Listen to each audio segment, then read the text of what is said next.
পশ্চিমবঙ্গ কি এবার রাষ্ট্রপতি শাসন জারির দিকে যাচ্ছে? কেন এই কথা বলছি? কারণ সম্প্রতি আমাদের পশ্চিমবঙ্গের রাজ্যপাল সিভি আনন্দ বোস তিনি মুর্শিদাবাদের যে হিংসার ঘটনা নিয়ে তিনি যে রিপোর্ট দিয়েছেন কেন্দ্রকে, সেখানে তিনি সরাসরি রাষ্ট্রপতি শাসনের কথা না বললেও আকারে ইঙ্গিতে কিন্তু চলে আসছে রাষ্ট্রপতি শাসনের এই বিষয়টি, ব্যাপারটি। আসলে যে সম্প্রতি ওয়াকফ বিল পাশের পর থেকে সারা দেশেই কিন্তু এই বিল পাশের প্রতিবাদ হয়েছে ওয়াকফ বিলের। তো সেখানে আমাদের রাজ্যেও হয়েছে, পশ্চিমবঙ্গের বিভিন্ন জায়গায় ওয়াকফ বিল পাশের প্রতিবাদ হয়েছে। কিন্তু মুর্শিদাবাদে ওয়াকফ বিলের যে প্রতিবাদ, সেই প্রতিবাদ অনেকটাই কিন্তু হিংসাত্মক ঘটনা ঘটে, সেখানে অনেক ঘটনা ঘটে। এখন সেই পরিস্থিতিতে মুর্শিদাবাদের যে ঘটনা, সেই ঘটনা নিয়ে পশ্চিমবঙ্গের রাজ্যপাল সিভি আনন্দ বোস তিনি কেন্দ্রকে রিপোর্ট পাঠিয়েছেন। রাজ্য যেটা যে কোনো ঘটনায়, রাজ্যের ঘটনা তিনি রিপোর্ট পাঠাতেই পারেন, কেন্দ্রকে পাঠান। এখন সেই যে রিপোর্ট পাঠানো, সেটাকে কেন্দ্র করেই যেটা মিডিয়া মারফত যেটা জানা যাচ্ছে যে বাংলায় কি রাষ্ট্রপতি শাসনের তিনি সুপারিশ করছেন। মানে আমি প্রশ্নবোধক চিহ্ন রাখছি, তিনি কি চাইছেন যে বাংলায় রাষ্ট্রপতি শাসন জারি হোক? আসলে তিনি কি চাইছেন আমরা দেখি, তিনি কি রিপোর্ট করেছেন বা কেন্দ্রের কাছে কি উল্লেখ করেছেন। ইটিভি ভারত অনলাইন একটি প্রতিবেদন করেছে, সেই প্রতিবেদন থেকে আমি কিছু কথা আগে উল্লেখ করছি, তারপরে আমি ব্যাখ্যায় আসবো, বিশ্লেষণ আসবো। যেটা হেডলাইন করেছে ইটিভি ভারত, মুর্শিদাবাদের হিংসা নিয়ে কেন্দ্রকে রিপোর্ট রাজ্যপালের। বাংলায় রাষ্ট্রপতির শাসন নিয়ে কি বললেন বোস? প্রশ্নবোধক চিহ্ন। হেডলাইন দেখি, সম্প্রতি ওয়াকফ বিল পাশের পর মুর্শিদাবাদের অশান্তকর পরিস্থিতি নিয়ে কেন্দ্রকে রিপোর্ট দিলেন রাজ্যপাল সিভি আনন্দ বোস। জানালেন পশ্চিমবঙ্গ নিয়ে তার আশঙ্কার কথা। অর্থাৎ মুর্শিদাবাদের যে পরিস্থিতি নিয়ে তিনি কেন্দ্রকে রিপোর্ট দিয়েছেন এবং তার যে আশঙ্কার কথা পশ্চিমবঙ্গ নিয়ে, সেটাও সিভি আনন্দ বোস তার রিপোর্টে জানিয়েছেন। মুর্শিদাবাদের ওয়াকফ বিল পাশের পর অশান্তি নিয়ে কেন্দ্রীয় স্বরাষ্ট্র মন্ত্রককে পেশ করা রিপোর্টে রাষ্ট্রপতি শাসনের প্রসঙ্গ উল্লেখ করলেন রাজ্যপাল সিভি আনন্দ বোস। প্রসঙ্গ উল্লেখ করলেন, খেয়াল করবেন এই জায়গাটি, প্রসঙ্গ উল্লেখ করলেন রাজ্যপাল সিভি আনন্দ বোস। অবশ্য সরাসরি রাষ্ট্রপতি শাসন জারির সুপারিশ করেননি রাজ্যের সাংবিধানিক প্রধান।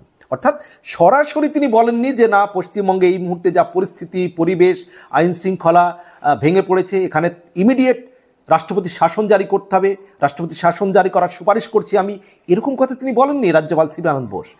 তিনি কি বলেছেন, তিনি কি করেছেন যে কেন্দ্রীয় স্বরাষ্ট্রমন্ত্রককে যে রিপোর্ট পেশ করেছেন, সেখানে রাষ্ট্রপতি শাসনের প্রসঙ্গ উল্লেখ করেছেন রাজ্যপাল সিভি আনন্দ বোস, কিন্তু সরাসরি রাষ্ট্রপতির শাসনের সুপারিশ করেননি রাজ্যের সাংবিধানিক প্রধান সিভি আনন্দ বোস। আর একটু দেখি, আইন শৃঙ্খলা পরিস্থিতির আরও অবনতি হলে যে বাংলায় রাষ্ট্রপতি শাসন জারির কথা কেন্দ্রীয় সরকার ভাবতে পারে, তা এক প্রকার স্পষ্ট করে বুঝিয়ে দিয়েছেন রাজ্যপাল। অর্থাৎ মানে এই যে ফুটবল খেলায় দেখা যায় না, যে খেলতে গিয়ে ল্যাং মারলে কেউ তাকে হলুদ কার্ড দেখানো হয় লাল কার্ড দেখানোর আগে, অর্থাৎ হলুদ কার্ড দেখিয়ে সতর্ক করে দেওয়া, সিগন্যাল দেওয়া। তো রাষ্ট্রপতি শাসনের ব্যাপারে রাজ্যপাল যে রিপোর্ট স্বরাষ্ট্রমন্ত্রকে জমা দিয়েছেন, তাতে রাজ্য সরকার একটা হলুদ কার্ড দেখানো হলো। কারণ কি, যে আইন শৃঙ্খলা পরিস্থিতির আরও অবনতি হলে যে বাংলায় রাষ্ট্রপতি শাসন জারির কথা কেন্দ্রীয় সরকার ভাবতে পারে, তা এক প্রকার স্পষ্ট করে বুঝিয়ে দিয়েছেন রাজ্যপাল। অর্থাৎ এর চেয়ে যদি রাজ্যে আইন শৃঙ্খলা অবনতি হয়, তাহলে রাষ্ট্রপতির শাসন জারি হতে পারে। আমি আরও বিষয় আলোচনা করব, কিন্তু তার আগে একটা প্রশ্ন করছি। আচ্ছা, আপনারা যারা আমার এই ভিডিওটি দেখছেন, সম্মানিত দর্শক, জানাবেন অবশ্যই যে পশ্চিমবঙ্গে কি মনে করেন, কি এই মুহূর্তে সত্যিই রাষ্ট্রপতি শাসন জারির পরিস্থিতি হয়েছে, নাকি রাজ্যপাল যেটা বলছেন বা বিরোধী বিজেপি যেটা দাবি করছে রাষ্ট্রপতি শাসনের, সেটা রাজনৈতিক উদ্দেশ্যে, মানে যেটা বিরোধী বিজেপিরা যেটা দাবি করছে পশ্চিমবঙ্গে রাষ্ট্রপতি শাসন জারির তারা চাইছে, এটা কি, বা রাজ্যপাল এই ধরনের কথা বলছেন, রিপোর্টে উল্লেখ করছেন, এটা কি কোনোভাবে রাজনৈতিক উদ্দেশ্য প্রণোদিত, নাকি পশ্চিমবঙ্গের পরিস্থিতি সত্যিই রাষ্ট্রপতি শাসন জারির পরিস্থিতি হয়েছে? জানাবেন কমেন্ট বক্সে। এবং আরেকটা অনুরোধ করব, আমার ভিডিও অনেকেই দেখেন, কিন্তু অনেক আমার স্যার ম্যাডাম ভাই বোন বন্ধুরা সাবস্ক্রাইব করেন না আমার চ্যানেলটি। প্লিজ আমার চ্যানেলটি সাবস্ক্রাইব করবেন, আমার ভিডিও সম্পর্কে আপনাদের মতামত জানাবেন। তো এরপর আলোচনা আসি। তো ওয়াকফ সংশোধনী আইনকে কেন্দ্র করে এপ্রিল মাসের শুরু থেকেই মুর্শিদাবাদে অশান্তি শুরু হয়। জেলার বিভিন্ন প্রান্তে ছড়িয়ে পড়ে অশান্তির আগুন। মুর্শিদাবাদের বিভিন্ন জেলার বিভিন্ন জায়গায় আর কি অশান্তির আগুন কিন্তু ছড়িয়ে পড়েছিল। জঙ্গিপুর মহকুমা অশান্ত হয়ে ওঠে। 4ই এপ্রিল রঘুনাথগঞ্জে জাতীয় সড়ক অবরোধ করে বিক্ষোভকারীরা। একাধিক গাড়িতে আগুন ধরিয়ে দেওয়া হয়। পুলিশকে লক্ষ্য করে ইট বৃষ্টিও হয় 4ই এপ্রিল। আচ্ছা, পরে সুতি থেকে শুরু করে শামসেরগঞ্জে ভয়াবহ পরিস্থিতি তৈরি হয়। অশান্তির জেরে 3 জনের প্রাণও যায়। পরিস্থিতি নিয়ন্ত্রণে আনতে বেশ কয়েকটি এলাকায় ইন্টারনেট বন্ধ করে দেওয়া হয়, এবং যে কোনো পরিস্থিতি যে কোনো এলাকায় অশান্ত হলে তখন সেই এলাকায় ইন্টারনেট বন্ধ করে দেওয়া হয় আইন শৃঙ্খলার স্বার্থে, এলাকায় যাতে অশান্তি ছড়িয়ে না পড়ে। তো সেখানেও করা হয়েছিল, পরিস্থিতি নিয়ন্ত্রণে আনতে ইন্টারনেট বন্ধ করে দেওয়া হয়েছিল এলাকায়। তো এই ঘটনায় প্রথমে রিপোর্ট চান রাজ্যপাল, যে ঘটনা কি হয়েছে রাজ্যপাল রিপোর্ট চান। পরে নিজেই সেখানে যান, যদিও তার সফরে আপত্তি ছিল রাজ্যের। প্রথমে তিনি রিপোর্ট চাইলেও রাজ্যের কাছে, পরে তিনি নিজেই যান সরজমিনে দেখতে, কিন্তু তার সফর নিয়ে রাজ্যের কিন্তু আপত্তি ছিল, রাজ্য প্রশাসনের। তবে সেসবে গুরুত্ব না দিয়ে মুর্শিদাবাদে চলে যান রাজ্যপাল। ফিরে এসে রিপোর্ট পাঠালেন কেন্দ্রীয় স্বরাষ্ট্র মন্ত্রককে। তিনি দেখে শুনে সরজমিনে সব কিছু জেনে শুনে এবার কিন্তু স্বরাষ্ট্র মন্ত্রককে তিনি রিপোর্ট পাঠালেন।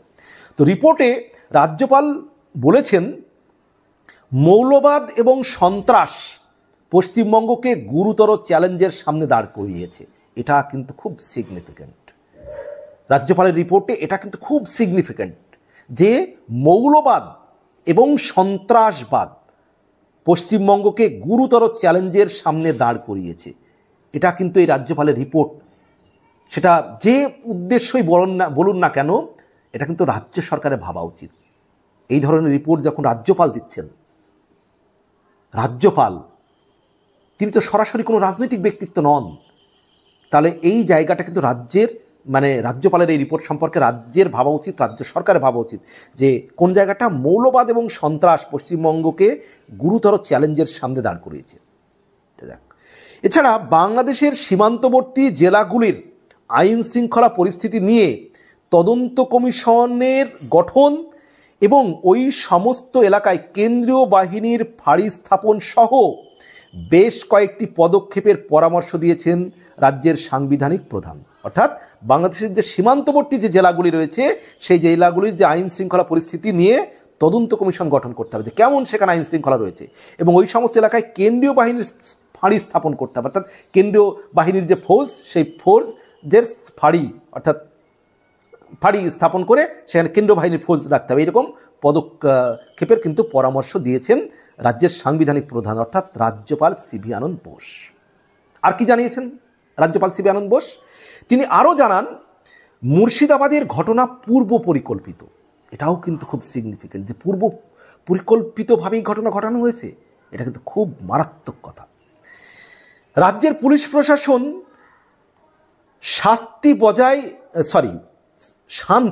রাজ্যের পুলিশ প্রশাসন শান্তি বজায় না রাখতে পারলে কেন্দ্রীয় সরকার পদক্ষেপ করতে পারে। এখানেও কিন্তু খুব সিগনিফিক্যান্ট, খুব ইন্ডিকেট এটা, যে যদি রাজ্য প্রশাসন পুলিশ প্রশাসন শান্তি বজায় রাখতে না পারে বা না পারলে কেন্দ্রীয় সরকার পদক্ষেপ করতে পারে।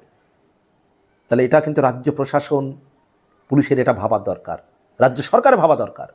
সীমান্ত লাগোয়া যে সমস্ত জায়গায় আইন শৃঙ্খলা নিয়ন্ত্রণে রাখা যাচ্ছে না, সীমান্ত লাগোয়া যে জায়গাগুলোয় আইন শৃঙ্খলাকে রক্ষা করা যাচ্ছে না, সেই সমস্ত জায়গায় বিএসএফ বা কেন্দ্রীয় বাহিনী মোতায়েন করা যেতে পারে।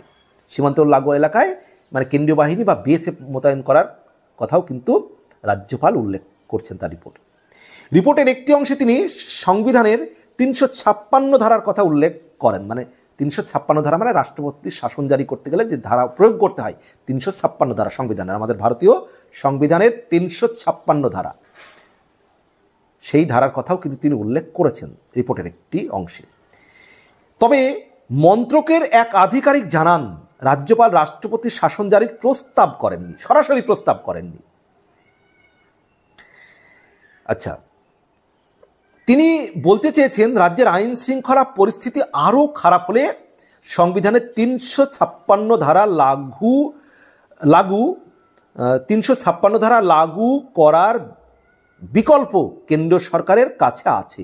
অর্থাৎ রাজ্যের পরিস্থিতি যদি আরও অবনতির দিকে যায় আইন শৃঙ্খলা, তাহলে সংবিধানের 356 নং ধারা লাগু করার বিকল্প কেন্দ্রীয় সরকারের হাতে আছে, ভেবে দেখতে পারে, তখন কেন্দ্র ভেবে দেখতে পারে, এরকম একটা কথা বলা হয়েছে। সংবিধানের 356 ধারায় ভারতের যে কোনো অঙ্গরাজ্যে রাষ্ট্রপতির শাসন জারির কথা বলা হয়েছে। অর্থাৎ আরও রাজ্যের পরিস্থিতি খারাপ হলে কেন্দ্র 356 ধারা জারির কথা ভাবতে পারে। যাই হোক, অন্যদিকে রিপোর্টে রাজ্যপালের আশঙ্কা মুর্শিদাবাদে যে হিংসার পরিস্থিতি তৈরি হয়েছে তার প্রভাব রাজ্যের অন্যত্র ছড়িয়ে পড়তে পারে।